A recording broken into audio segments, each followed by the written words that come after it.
अंग आज नक्शे में नहीं है, लेकिन इतिहास में एक पहचान थी। बिहार की इस धरती ने कभी भारत की दिशा तय की थी, व्यापार, संस्कृति और शक्ति के दम पर। महाभारत से लेकर साम्राज्यों तक अंग हर दौर में मौजूद रहा। आज भले ही नाम बदल गया हो, लेकिन पहचान अब भी जिंदा है।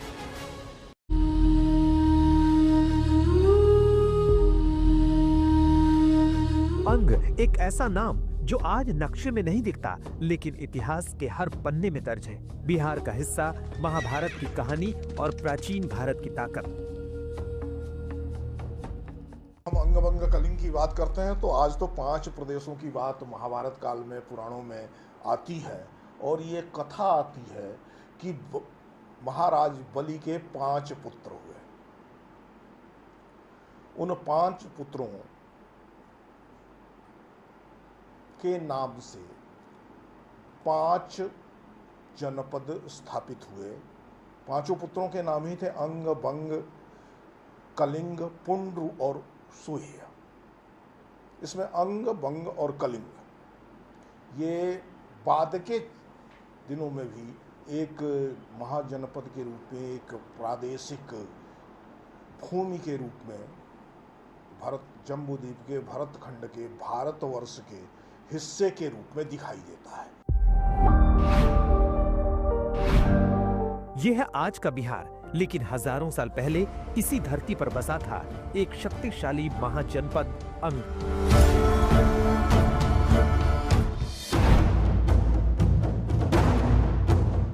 गंगा के दक्षिण में फैला ये इलाका आज के भागलपुर, मुंगेर और आसपास के क्षेत्रों तक सीमित माना जाता है। अंग प्राचीन भारत के 16 महाजनपदों में से एक था। वो दौर जब भारत छोटे छोटे राज्यों में बटा था और हर राज्य अपनी ताकत बढ़ाने की होड़ में था। अंग भी उन्हीं में से एक मजबूत, समृद्ध और रणनीतिक रूप से बेहद अहम जनपद था। अंग की राजधानी थी चंपा। चंपा से हुई चंपानगर, और आज की चंपानगर की यह तस्वीर है। गंगा किनारे बसा यह शहर उस व्यापार का बड़ा केंद्र था।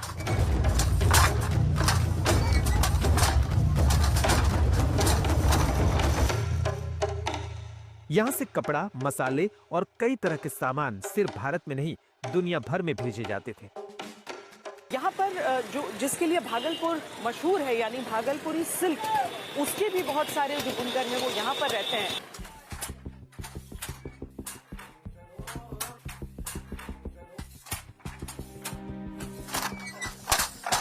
ये टसर का दुपट्टा बोल रहे हैं, वो साड़ी, तो ये क्वालिटी टसर और भागलपुरी सिल्क एक ही होता है या अलग अलग होता है? सिल्क एक ही होता है, क्वालिटी का फर्क होता है थोड़ा सा फर्क। जी, टसर ओरिजिनल 1 नंबर क्वालिटी हो जाता है।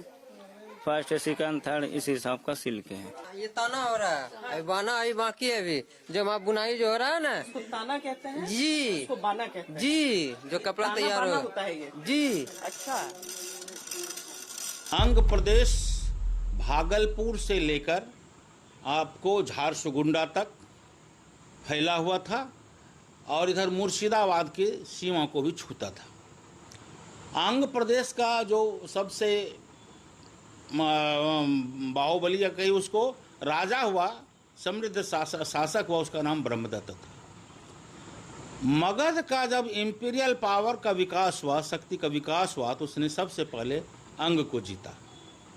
इस टेरिटोरी को मिलाना जरूरी था, क्योंकि इसका जो वाणिज्य व्यापार का सबसे बड़ा जगह था, और चंपा एक बंदरगाह के रूप में उभर रहा था, उस पर उसका कब्जा करना था। इसलिए उसने अंग को मगध में मिला लिया। और वाणिज्य व्यापार जहाँ होगा वहाँ कृषि कार्य भी होगा। यह क्षेत्र कृषि कार्य के लिए भी समुन्नत था, कृषि कार्य होता था, और वाणिज्य व्यापारियों के लिए ठहराव का बहुत बड़ा केंद्र था। गंगा नदी ने अंग को दी सबसे बड़ी ताकत। नदी के रास्ते व्यापार आसान हुआ और अंग जुड़ गया पूर्वी भारत से लेकर दक्षिण पूर्व एशिया तक। यही वजह थी कि अंग सिर्फ एक राज्य नहीं, बल्कि आर्थिक हब बन चुका था। इतिहास ही नहीं, पौराणिक कथाओं में भी अंग का बड़ा जिक्र मिलता है। महाभारत में कर्ण को अंग का राजा बताया गया है। आज दानवीर कर्ण की पहचान के साथ अंग का नाम भी अमर हो गया है। वीरता, दान और स्वाभिमान का प्रतीक बनकर।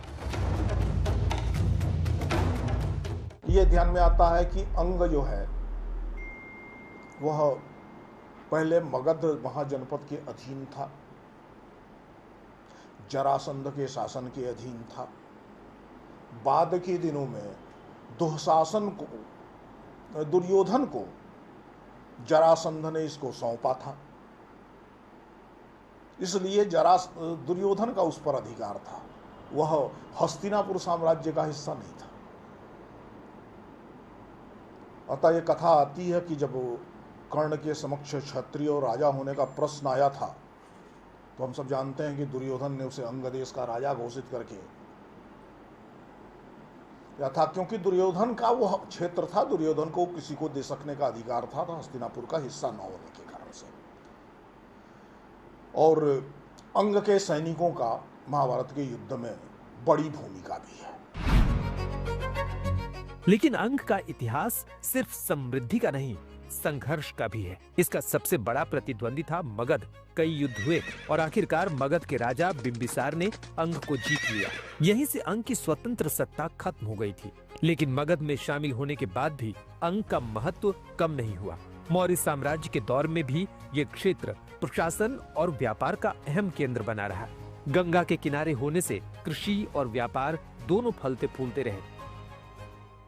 अंग भागलपुर को केंद्रित करते हुए, जिसकी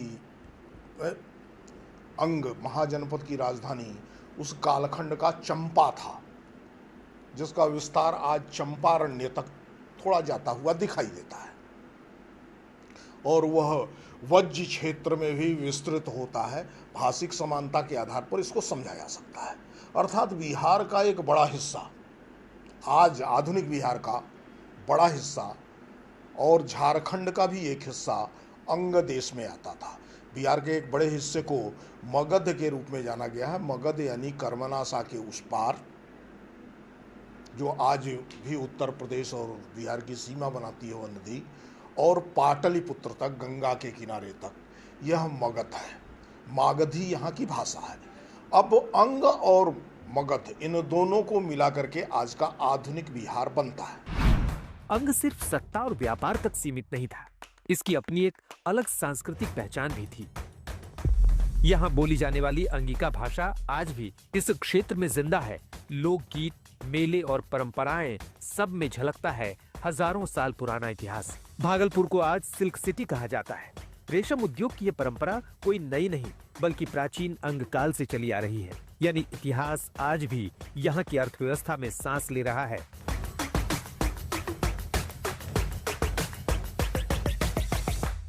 भागलपुर एक बेहद प्राचीन, एक बहुत ही खूबसूरत शहर है, जिसका अपना एक ऐसा इतिहास है जहां पर पौराणिक कथाएं भी हैं। और ये देखिए, ये जैसे मंजूषा आर्ट आप यहाँ पर देख रहे हैं। मंजूषा आर्ट जो है वो अंग प्रदेश की पहचान है। क्यों ना हम आगे बढ़ते हुए आपको कुछ ऐसी जगह लिए चलें जहां पर ये पेंटिंग्स बनाई जाती हैं। अभी हालांकि मुझे लग रहा है कि ये भी कैनवस अधूरा है, 2 हिस्सों में हुआ है और आगे अभी पेंटिंग बाकी है।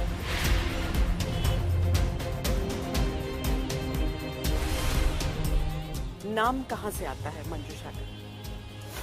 मंजूषा एक बहुमंजिलीय नौका है जिसमें सती बिहुला अपने मृत पति को रख के देव शक्ति को चुनौती देकर स्वर्ग गई और अपने मृत पति और 6 भैंसुर को जीवित कर लाई।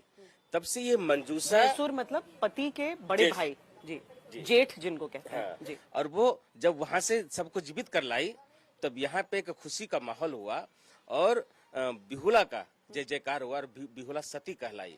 तब भगवान शिव के आदेश पर चंद्रधर सौदागर मां मनसा का पूजा किए और यहाँ पर एक लोक पर्व की शुरुआत हुई, बिहुला बिसहरी। और मंजूषा कला यहाँ की लोक पर्व बिहुला बिसहरी पर आधारित लोक कला, वो पारंपरिक कला है जिसे एशिया की पहली कथा चित्र मानी जाती है।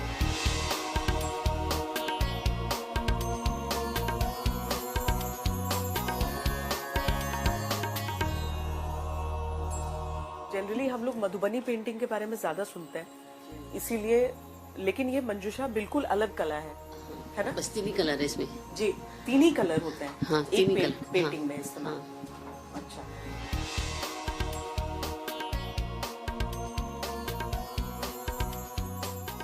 मतलब अब आप लोग विस्तार कर रहे हैं, अलग अलग चीजों पे भी इसको जी हाँ, हाँ बहुत कुछ बनाते हैं। साड़ी हुआ, टेबल क्लॉथ हुआ, आपका कोवर बनता है शादी ब्याह में जो वो बनाते हैं हम लोग। अच्छा। अब तो शादी ब्याह में जैसे शादी में जाते हैं ना हम लोग ना, तो गिफ्ट ही करते हैं, पेंटिंग ही देते हैं, मंजूषा पेंटिंग। मंजूषा पेंटिंग, जी हाँ।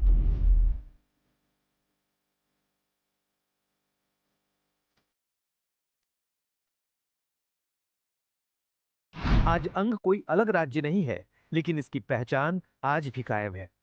बिहार के इस हिस्से में इतिहास और वर्तमान साथ साथ चलते हैं। जहां अतीत की विरासत आज के विकास की नींव बनती है। जब आज राजनीति में अंग, बंग और कलिंग की बात होती है, तो उसमें अंग का नाम इसलिए शामिल होता है क्योंकि ये क्षेत्र कभी पूर्वी भारत की ताकत का केंद्र रहा है। एक ऐसा इलाका जिसने इतिहास की दिशा तय की। अतीत में जब भारत समृद्ध था, तब उसके 3 मजबूत स्तंभ थे, अंग, बंग और कलिंग। आज अंग सिर्फ एक नाम नहीं, बल्कि भारत की प्राचीन ताकत, संस्कृति और संघर्ष की कहानी है। इतिहास के पन्नों से निकलकर आज भी हमें ये अपनी जड़ों की याद दिलाता है।